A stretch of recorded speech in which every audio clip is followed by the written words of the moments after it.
കേരളത്തിലെ തദ്ദേശ സ്ഥാപനങ്ങൾക്ക് ഇനി കഷ്ടിച്ച് 60 ദിവസം പോലും പ്രവർത്തിക്കാനുള്ള കാലാവധിയില്ല. അപ്പോഴിതാ നിങ്ങൾ ലാവിഷായിട്ട് അടിച്ചു പൊളിച്ചോ എന്ന് പറഞ്ഞ് സംസ്ഥാനത്തെ ത്രിതല പഞ്ചായത്തുകൾക്കും നഗരസഭകൾക്കുമായി സർക്കാർ നൽകിയിരിക്കുന്ന എത്രയെന്നറിയാം? 214 കോടി രൂപ കൂടി. ധനകാര്യമന്ത്രി കെ എൻ ബാലഗോപാൽ അനുവദിച്ച് ഉത്തരവിറക്കിയതാണ്. എങ്ങനെ, എവിടെ വെച്ച്, എപ്പോൾ, എങ്ങനെയൊക്കെ ചിലവാക്കുമെന്ന് കണ്ടറിയണം.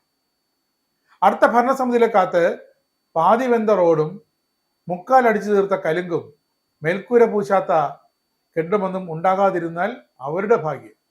എന്തായാലും സർക്കാരിന്റെ ക്ഷേമം വഴിഞ്ഞൊഴുകട്ടെ. തീർന്നിട്ടില്ല. ഒക്ടോബറിലെ സാമൂഹിക സുരക്ഷാ ക്ഷേമനിധി പെൻഷനുകൾ 27-ാം തീയതി തന്നെ വിതരണം ചെയ്യും. ഇതിനായി 812 കോടി രൂപ മന്ത്രി നീക്കിവെച്ചിട്ടുണ്ട്. 62 ലക്ഷം പേർക്കാണ് 1600 രൂപ വീതം ബാങ്കിലെത്തുന്നത്. ഇതിൽ 26.62 ലക്ഷം പേരുടെ തുക ബാങ്ക് അക്കൗണ്ടിലെത്തും. മറ്റുള്ളവർക്ക് സഹകരണ ബാങ്കുകൾ വഴി വീട്ടിൽ കൊണ്ടുപോയി കൊടുക്കും.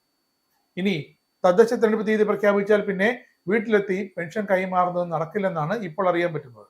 വീട്ടിൽ എത്തിയുള്ള പെൻഷൻ വിതരണം അതിനുശേഷമായിരിക്കും. എന്തായാലും ഈ സാമ്പത്തിക വർഷത്തെ ജനറൽ പർപ്പസ് ഫണ്ടിൽ നിന്നുമാണ് തദ്ദേശ സ്ഥാപനങ്ങൾക്ക് 214 കോടി രൂപ കൂടി മന്ത്രി ബാലഗോപാൽ അനുവദിച്ചിരിക്കുന്നത്. ഗ്രാമപഞ്ചായത്തുകൾക്ക് എത്ര കിട്ടും? 151 കോടി. ബ്ലോക്ക് പഞ്ചായത്തുകൾക്കോ 11.03 കോടി.